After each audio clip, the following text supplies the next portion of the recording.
मनसेच्या प्रमुख नेत्यांची आज पुन्हा एकदा शिवतीर्थावर बैठक पार पडणार आहे। 1 नोव्हेंबरच्या मोर्चा संदर्भात राज ठाकरे मार्गदर्शन करणार आहेत। बैठकीनंतर मनसे नेते आणि महाविकास आघाडीचे नेते पोलीस आयुक्तांना सुद्धा भेटणार आहेत। मोर्चाच्या परवानगीच्या मागणीसाठी अर्ज केला जाणार आहे। 1 नोव्हेंबरच्या सत्याचा मोर्चाचा टीजर सुद्धा जारी झाला आहे। मुंबईतील फॅशन स्ट्रीट परिसरामध्ये जमण्याचं आवाहन करण्यात आलं आणि कोण पराभूत होईल याच्याशी मला कर्तव्य नाही, पण जे मतदान होईल ते खरं होईल या दृष्टिकोनात निवडणुका झाल्या पाहिजेत। ज्या प्रकारचा सगळा गोंधळ सुरू आहे मतदार याद्यांमध्ये, हा आत्ताचा नाहीये, हा गेल्या काही वर्षांचा आहे। जोपर्यंत ही मतदार यादी पूर्णपणे स्वच्छ होत नाही तोपर्यंत या महाराष्ट्रामध्ये निवडणुका घेऊनच दाखवा। माझ्या महाराष्ट्रातल्या सगळ्या मतदारांना माझी विनंती आहे, सतर्क रहा।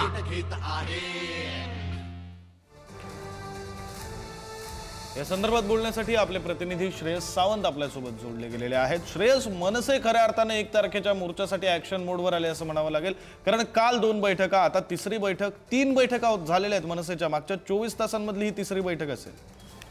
अर्थात ही 24 तासांमध्ये तिसरी बैठक आहे आणि ही बैठक सगळ्यात जास्त महत्वाची आहे, कारण या बैठकीत कळणार आहे की सीपीना जाऊन कुठली परमिशन घ्यायची आहे। आपण एकंदर बघितलं गेलं तर या बैठकीत मनसेचे प्रमुख नेते मंडळी असणार आहेत। बाल नांदगावकर, मुंबई, संदीप देशपांडे, अविनाश आपटेकर हे शिवतीर्थावर 6:30 वाजता येणार आहेत आणि 6:30 वाजता त्यांची बैठक पार पडणार आहे।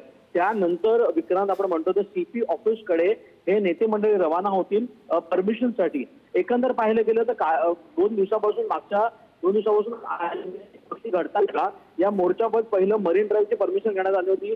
मरीन ड्राईव्हला प्रश्न हा मोर्चा काढणार होते, मात्र आता या मोर्चाचे बॅनर्स जे आता झाले त्या बॅनर्सवर फॅशन स्ट्रीट कडे भेटूयात असं म्हटलं गेलंय। त्यामुळे हा मोर्चाचं ठिकाण आता फॅशन स्ट्रीटवरून सुरू होऊन आझाद मैदानपर्यंतच असेल असे एक चिन्ह आणि शक्यता वर्तवली जाते।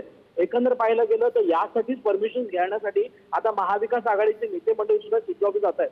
पण सगळ्यात महत्वाचं म्हणजे मनसे ऍक्शन मोडवर आहे आणि 24 तासात ही तिसरी बैठक आहे। त्यामुळे 1 तारखेच्या मोर्चासाठी मनसे सज्ज आहे हेच म्हणावं लागेल आणि ऍक्शन मोडवर काम करते हेच आपल्याला पाहायला मिळतं। विक्रांत, बरं, धन्यवाद श्रेयस या सगळ्या सविस्तर माहितीसाठी।